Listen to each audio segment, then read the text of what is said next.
Friends, just a couple of moments to encourage you on my lockdown couch as lockdown extends, as we have to keep limiting where and when we head out. We've got to keep remembering to take these wherever we go, and I keep forgetting them. And well, it's even shopping it's like being trying to guess your way through a minefield.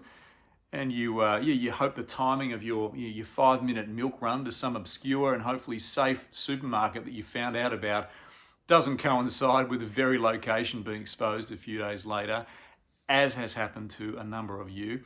Are you finding this whole thing it's just tiring, right?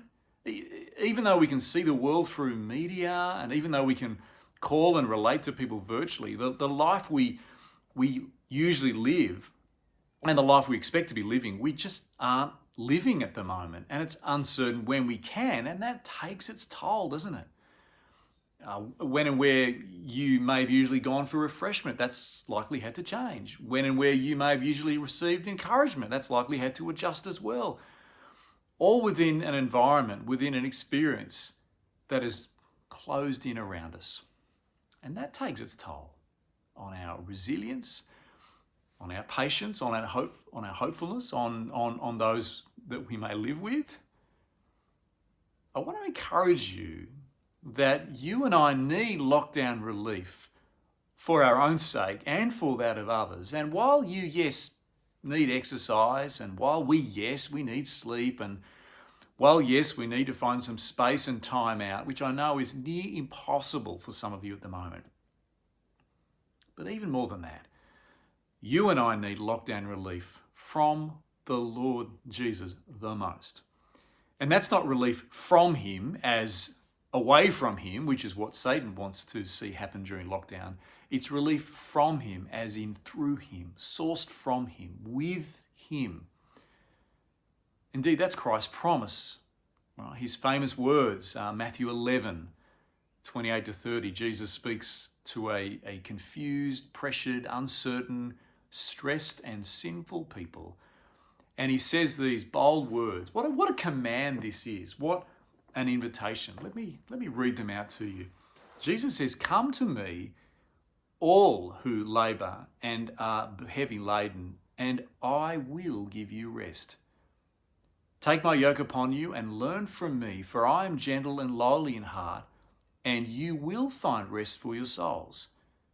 For my yoke is easy and my burden is light." Weary and burdened, here is the rest giver. Sinful and broken, here is the grace giver. Tired and exhausted, here is the one who brings satisfying peace. Now, I know when life's a struggle, when you're feeling lousy, when things are outside of your control in the home or at work or in your heart, coming to Jesus sometimes seems the last thing we want to be doing. Dare I say, it may even feel like a burden. But friends, the burden is light. The yoke is easy. He means to lead you and me to the rest that we really need. Netflix can't do it. A good bottle of wine can't do it. Sin and temptation, that yoke, will never do it. But he promises to.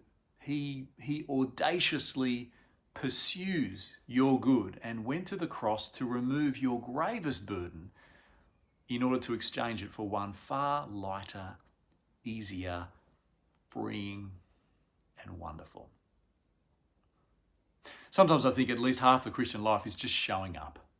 Just showing up to church, showing up to the Bible, showing up meeting with other Christians. Showing up to Jesus needy and restless and even broken, and letting his gracious word go to work in your heart, in your life. Lockdown extends. What a pain. But his care and rest extends further still. What a relief. Friends, be in his word. Be encouraging one another in these things. And if you want a terrific lockdown book to help you ponder and benefit from these things even more, I can't recommend enough Dane Ortland's Gentle and Lowly. Why not order yourself a lockdown copy? prayers for your church family. Missing you heaps. Keep showing up for his rest and relief, friends. It's so what we need.